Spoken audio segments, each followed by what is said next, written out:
Assalamualaikum warahmatullahi wabarakatuh. Para saudaraku yang dirahmati Allah Subhanahu wa ta'ala, sebelumnya kita sudah mengetahui tentang godaan Zulaikha untuk berbuat mesum yang ditolak oleh Nabi Yusuf alaihissalam, hingga Nabi Yusuf dipenjara dengan alasan memperbaiki nama baik Zulaikha.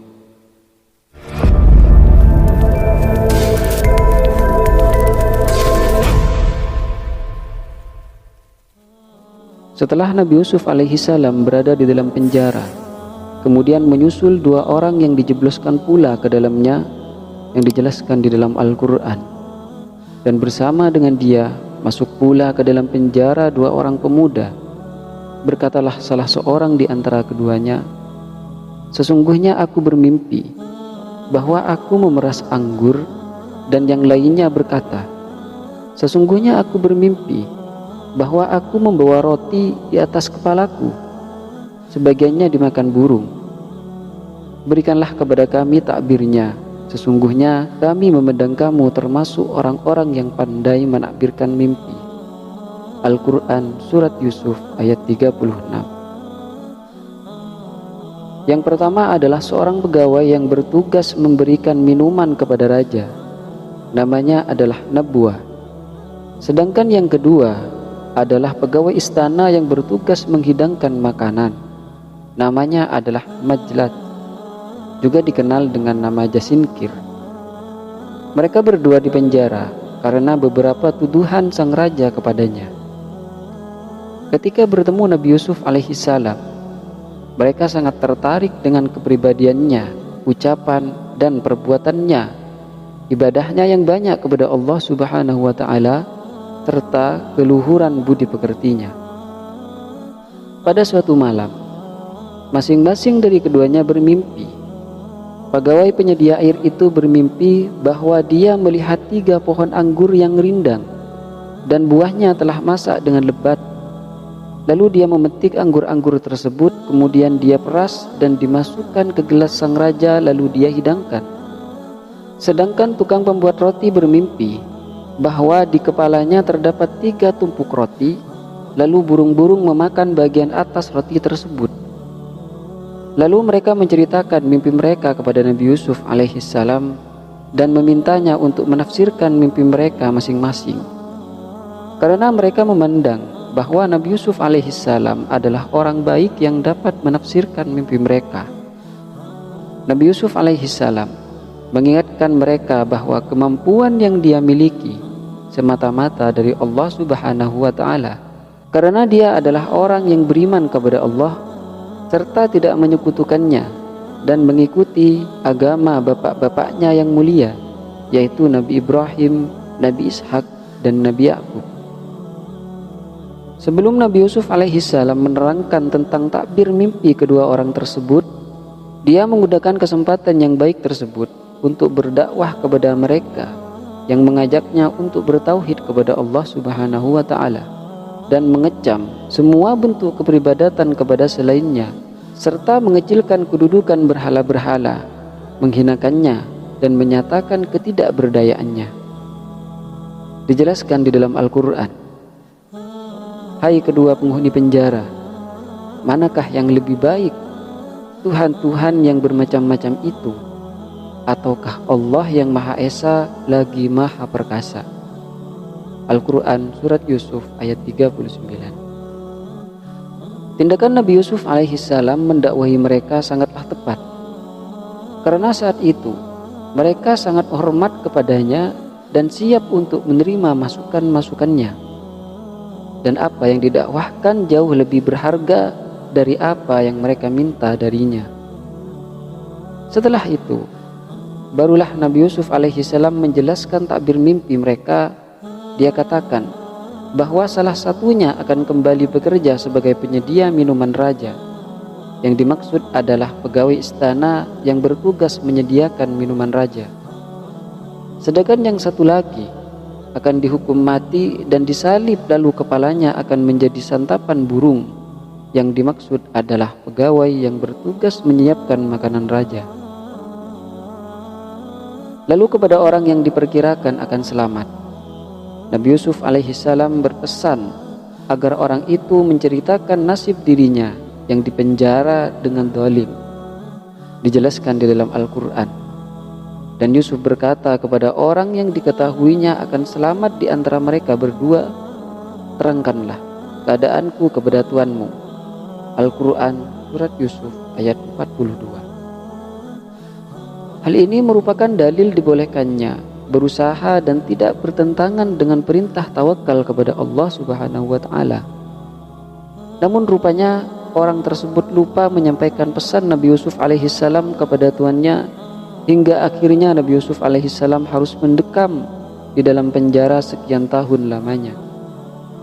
Dijelaskan di dalam Al-Quran, maka syaitan menjadikan dia lupa menerangkan keadaan Yusuf kepada tuannya.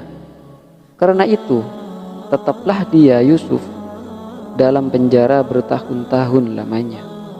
Al-Quran Surat Yusuf ayat 42. Para saudaraku yang dirahmati Allah Subhanahu wa Ta'ala, pada suatu saat ada kejadian yang menjadi sebab dikeluarkannya Nabi Yusuf alaihissalam dengan cara terhormat. Kejadian tersebut berawal dari mimpi sang raja Mesir. Kala itu dia bermimpi dirinya berada di tepian sungai. Lalu dari sungai tersebut muncullah 7 ekor sapi yang gemuk. Ke-7 ekor sapi tersebut merumput di sebuah padang di sana.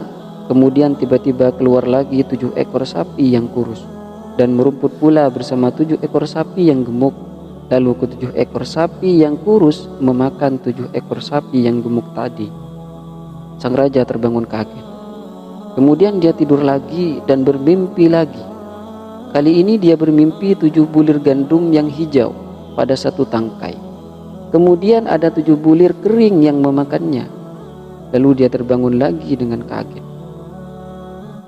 Lalu dia menceritakan mimpinya kepada keluarganya dan kaumnya. Namun mereka tidak memiliki kemampuan untuk menafsirkan mimpi tersebut.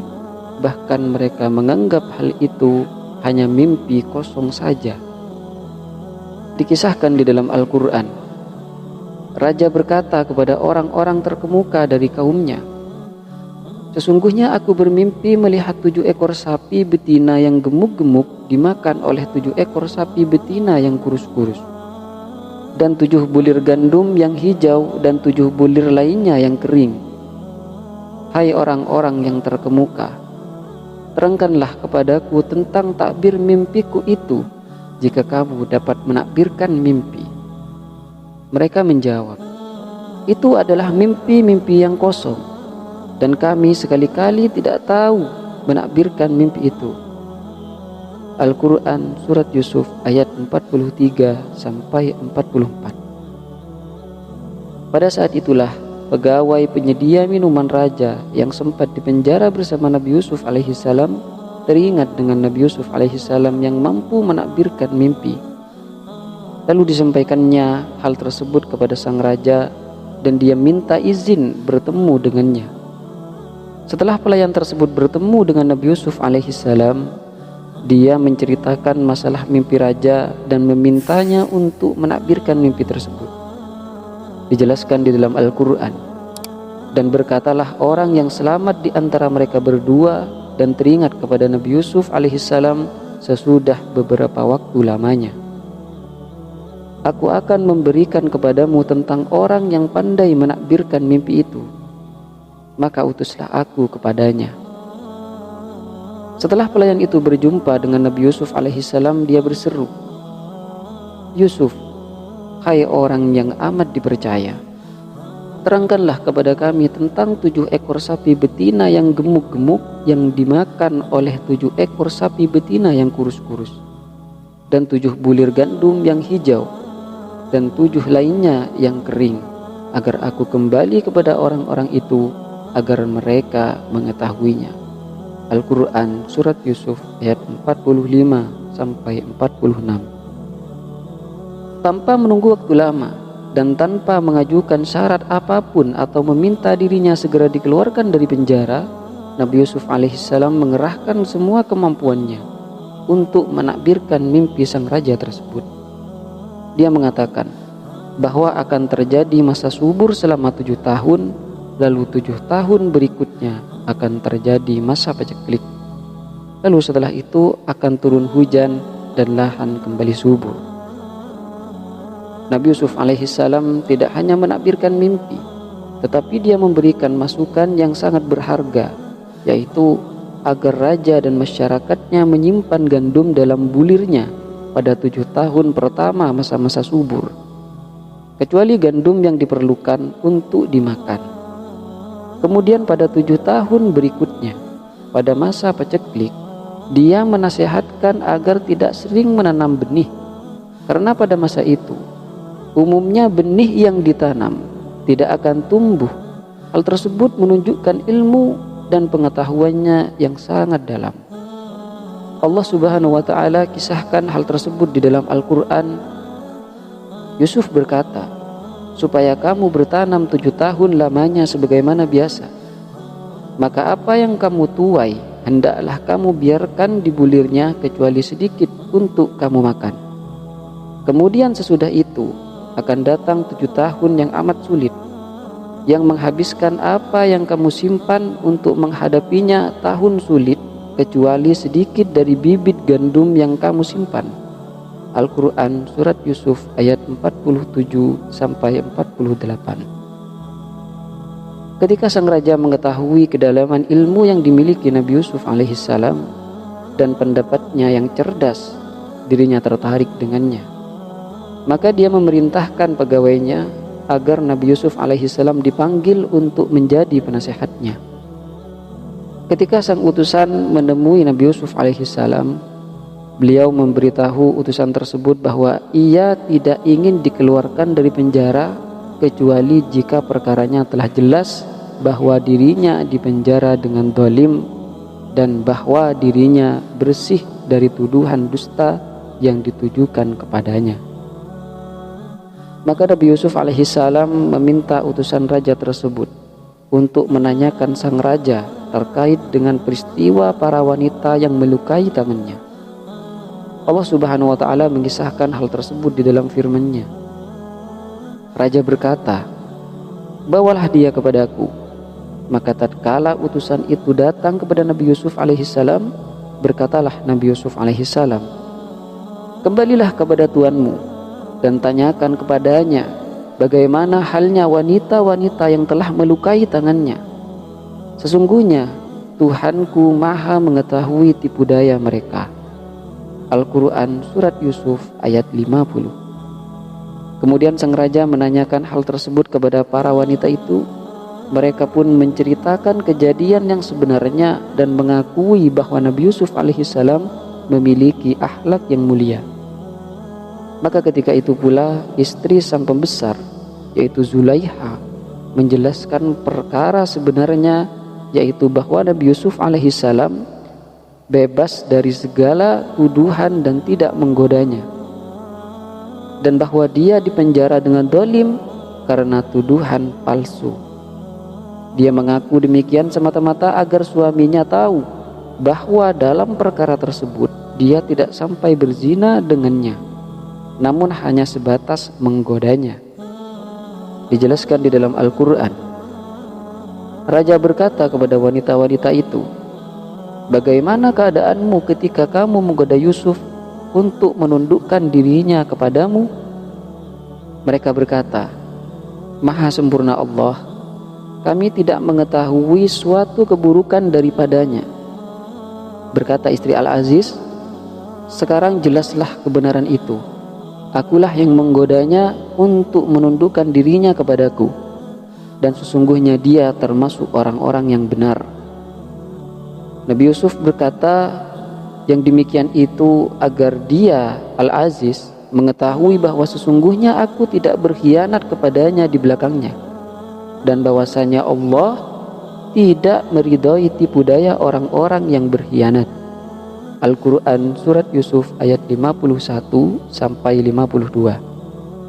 Setelah mengetahui hal yang sebenarnya, akhirnya sang raja mengangkat Nabi Yusuf alaihissalam menjadi penasehat dan pembesarnya.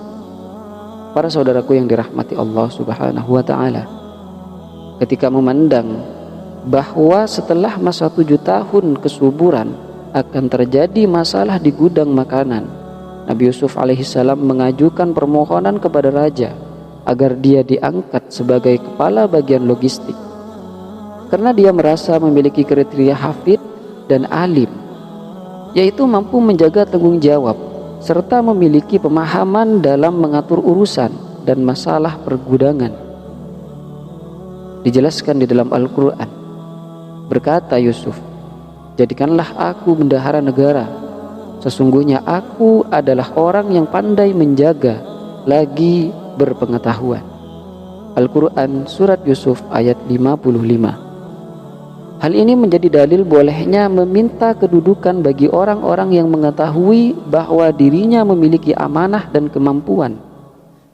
Para saudaraku yang dirahmati Allah Subhanahu wa Ta'ala, dalam riwayat ahli kitab disebutkan bahwa raja Mesir tersebut memberi kepercayaan yang sangat besar kepada Nabi Yusuf alaihissalam. Saat itu dia berusia 30 tahun. Lalu dia dikawinkan dengan seorang wanita yang memiliki kedudukan yang tinggi. Diriwayatkan oleh As-Sa'labi bahwa raja Mesir tersebut memecat Kitfir dari jabatannya lalu digantikan oleh Nabi Yusuf alaihissalam. Ada yang mengatakan bahwa setelah Kitfir meninggal, Nabi Yusuf alaihissalam menikahi mantan istrinya yaitu Zulaiha yang ternyata masih gadis karena sang suami ternyata tidak dapat menggaulinya. Ada pula yang mengatakan bahwa setelah Kitfir meninggal, sang raja memberikan jabatannya kepada Nabi Yusuf alaihissalam lalu mengawinkannya dengan bekas istrinya yang bernama Zulaiha. Demikianlah Allah Subhanahu wa Ta'ala memberikan kekuasaan kepada Nabi Yusuf alaihissalam setelah sebelumnya dia hidup di penjara yang sangat sempit. Kini dia hidup terhormat dan memiliki kekuasaan yang besar di negeri Mesir. Itu semua tak lain sebagai ganjaran yang disegerakan bagi orang yang beriman. Dan apa yang masih tersimpan untuk orang beriman pada hari kiamat lebih besar dan lebih indah. Dijelaskan di dalam Al-Quran, "Dan demikianlah kami memberikan kedudukan kepada Yusuf di negeri Mesir. Dia berkuasa penuh pergi menuju kemana saja ia kehendaki di muka bumi Mesir itu. Kami melimpahkan rahmat kami kepada siapa yang kami kehendaki.